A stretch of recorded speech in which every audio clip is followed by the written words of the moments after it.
Assalamualaikum warahmatullahi wabarakatuh. Kita membahas tentang istilah-istilah yang banyak digunakan dalam berdiskusi atau dalam kerja ilmiah atau dalam penelitian. Istilah-istilah tersebut yaitu seperti hipotesis, postulat, premis, proposisi, dalil, dan lain-lain.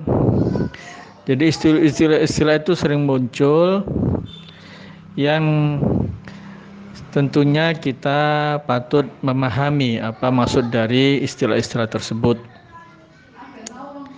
Yang pertama adalah proposisi. Proposisi adalah sebuah pernyataan yang dihasilkan dari penggabungan antara satu konsep dengan konsep yang lain. Itu proposisi, jadi pernyataan. Pernyataan itu ada yang butuh pembuktian dan ada yang tidak butuh pembuktian. Kenapa nggak butuh pembuktian? Karena memang kebenarannya sudah diterima apa adanya tanpa butuh proses pembuktian. Yang seperti ini disebut dengan postulat atau aksioma. Jadi aksioma dan postulat itu hampir sama. Jadi aksioma itu seperti itu kalau dalam pemahaman yang banyak kita ketahui itu bermakna hukum alam. Hukum alam itu sesuatu yang secara alamiah terjadi dan tidak bisa ditolak. Jadi itu aksioma.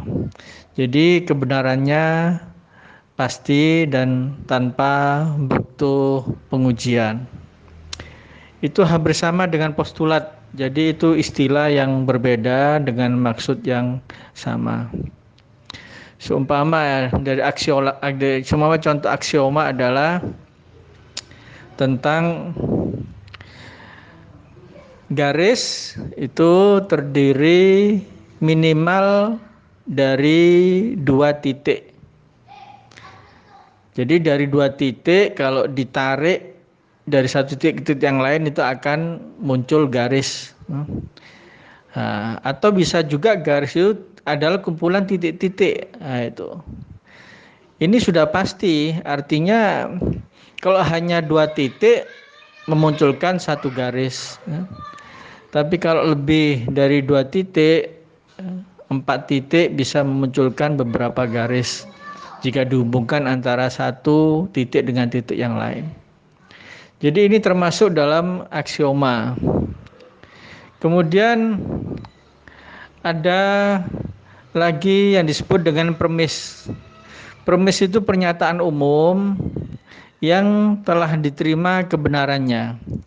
Jadi kalau postulat itu kebenarannya lebih bersifat alamiah, tapi kalau premis itu lebih bersifat rasional, lebih bersifat rasional. Jadi itu kebenarannya bisa dipegang dengan begitu saja tanpa harus pembuktian. Seumpama ya apa yang ada dalam peribahasa itu bisa dipegang kebenarannya tanpa harus membutuhkan pembuktian lapangan. Seumpama rajin pangkal kaya. Rajin pangkal kaya itu artinya orang yang sedikit demi sedikit mengumpulkan, hemat pangkal kaya. Hemat pangkal kayanya sedikit demi sedikit mengumpulkan apa yang dia miliki, maka akan terkumpul lama-lama menjadi banyak sehingga dia kaya. Jadi kumpulan dari yang sedikit ditambah sedikit ini adalah kebenaran matematis yang dihasilkan dari penambahan-penambahan yang tentunya hasilnya akan menjadi banyak, seperti itu. Jadi kebenaran matematis adalah kebenaran yang bisa diterima tanpa bisa digugat kebenarannya. Jadi itu premis. Seumpama contoh dari premis adalah semua manusia membutuhkan makanan. Nah, ini adalah premis yang tidak bisa ditolak. Memang semua manusia butuh makan. Jadi seperti itu. Jadi ini istilahnya adalah premis. Kemudian ada hipotesis.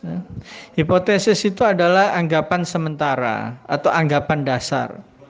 Kita dalam melakukan penelitian, kita harus memiliki anggapan dasar.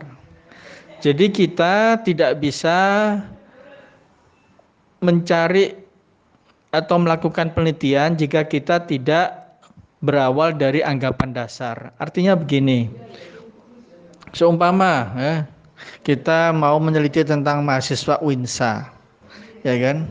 Kita punya anggapan dasar, seumpama dari sisi ibadah ya, mahasiswa UINSA rata-rata rajin sholat 5 waktu.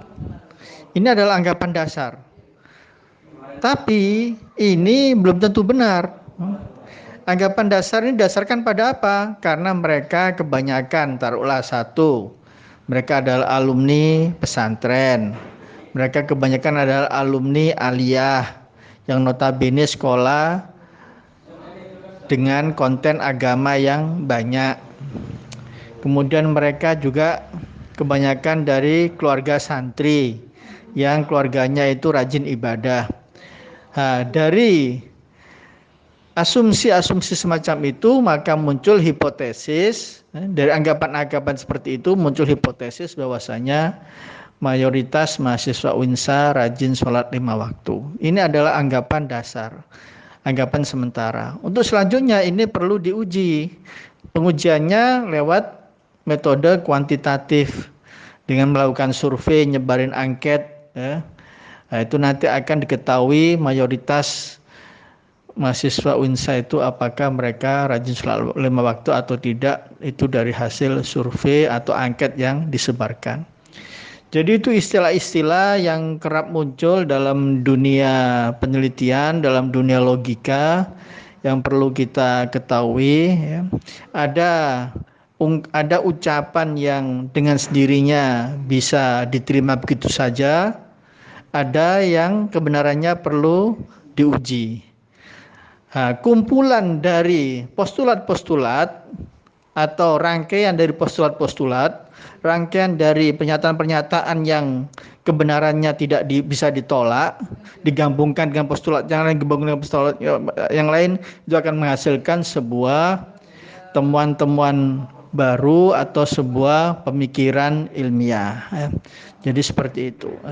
Seumpama ya gabungan antara api panas dengan air yang dingin. Jika itu digabungkan, api disiram dengan air, maka apinya kemudian menjadi padam. Nah, itu. Ini sebuah pemikiran yang dihasilkan dari penggabungan postulat satu dengan postulat yang lain, memunculkan sebuah kesimpulan bahwasanya api padam oleh air.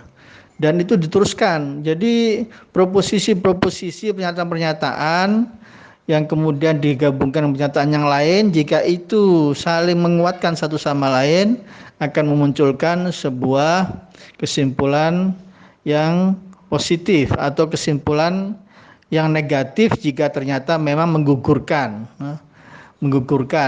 dari pernyataan atau proposisi yang sebelumnya. Saya pikir itu yang bisa kita pelajari pada hari ini. Akhirul kalam, wassalamualaikum warahmatullahi wabarakatuh.